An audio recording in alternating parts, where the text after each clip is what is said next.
เคครับสบายดีเพื่อนๆทุกคนเด้อตอนนี้ก็อยู่กับข้อยหลังลั่นลามื้อนี้จะพาเพื่อนๆมาเที่ยวชมร้านค้ายมากมายนั่นเพื่อนนี่จะเป็นเส้นทางอุดมไซไปหลวงพระบางเด้อนี่โอเคนะเพื่อนๆจะพาเพื่อนๆมาเบิ่งร้านเขาเจ้าว่าเขาเจ้าขายมีหยังแดมีหยังแดนะเพื่อนๆอันนี้จะเป็นส่วนหลายจะเป็นชนเผ่ามงเด้ออาศัยอยู่บ้านแถวนี้นะ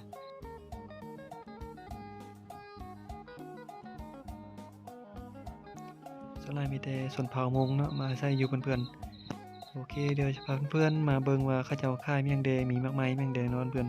มาเบิ่งนำกันเนาะเพื่อนมีมากหมู่มีมันแก้วมีส้มเพื่อนส่วนหลายเขาเจ้าก็จะขายเป็นประเภทส้มมากมายประเภทส้มเพื่อนนี่มากพุก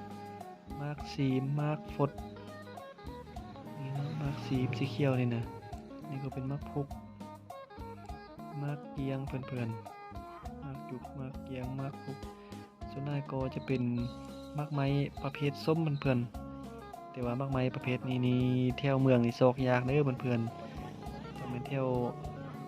แบบนอกเมืองนิดนึงเพิ่นจึงมีนะส่วนหลายในเมืองจะบ่ค่อยได้กินเด้อเพื่อนๆเพราะมันเป็นประเภทมากไม้ที่ว่าซอกยากเพื่อนๆต้องไปเอาอยู่ป่าพุ่นเพื่อนๆเลยเนาะซอกยากมักฟดอันนี้มักฟดเด้อเพื่อนๆนี่ภาษาลาวบ้านค่อยจะเอิ้นว่ามักฟด